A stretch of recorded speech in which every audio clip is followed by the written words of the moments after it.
These here are the Neumann KH420s with the KH870 underneath.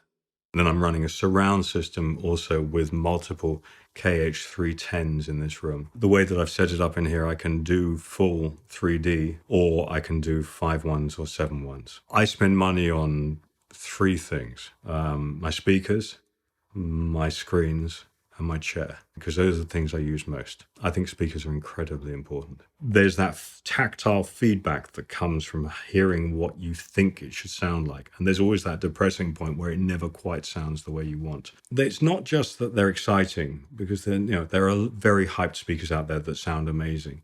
It's that they tell the truth, which is really important to me. But they actually also they make me want to work harder.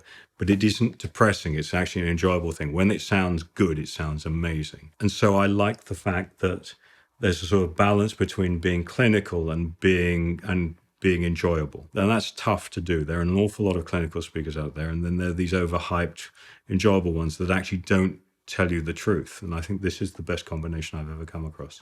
The dynamic range on these is truly incredible. They never distort. And I mean never, including when I throw insane synthesizer basses from films into them. We've got to a point where the house starts to resonate before the speaker distorts. And I genuinely mean that. We've had this at Air Studios in London as well, where we threw the low end in as loud as we possibly could. And there's a point where the building is starting to rumble, but the speaker never distorts. It's quite incredible what can happen with the low end here. There's something about the combination also that is unique in that the 420 itself is a very, very good speaker. For some reason, when you combine it with the 870, the top end gets better.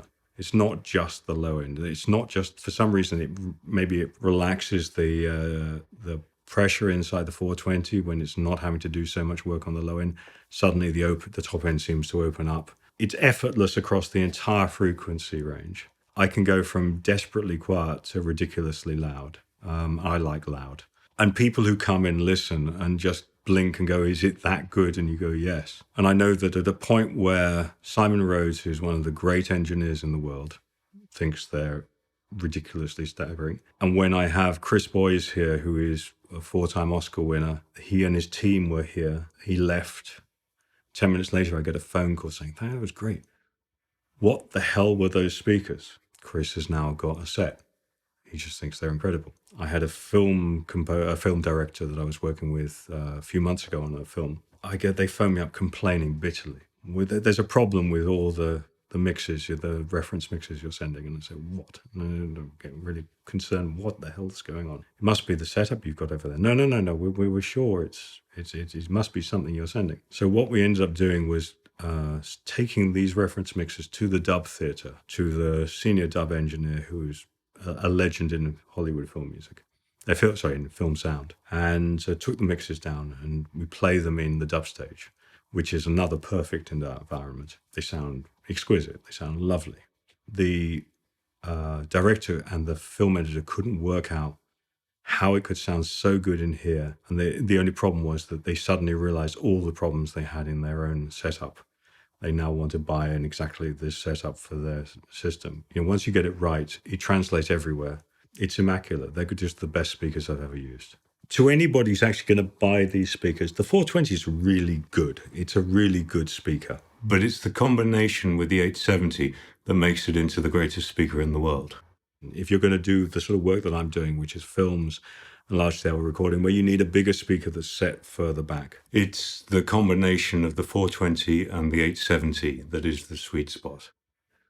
If I was giving advice to a composer these days, I would say understand that the world is a lot bigger than you think it is. Although you may think that writing film scores is the best thing on earth, it's only one of the many, many opportunities you're going to get. You're going to find that for every action score that is identical because you've just gone because they're running down a tunnel and being attacked by a large robot hitting it. There are only so many of those that the world can live with. You're trying to find something new. I have a picture of Igor Stravinsky on my wall. My great aunt and my great uncle were friends of Stravinsky's.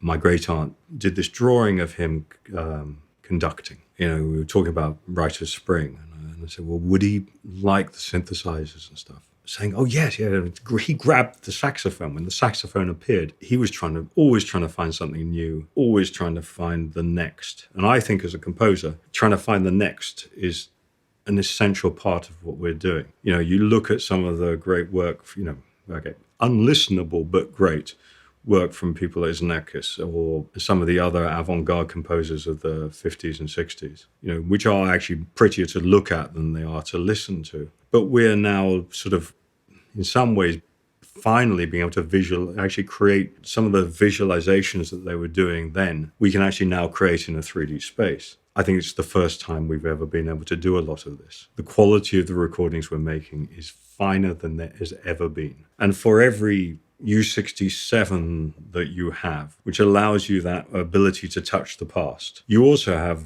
an opportunity to take all the stuff, all the toys and bells and whistles that we have here to try and make the future. It's meant to be an evolving art. Trying to make something that sounded like it was made 30 years ago is a pointless exercise for me. So you have a responsibility to try and make sure that the quality of the music you do reflects the fact that you have these incredible tools.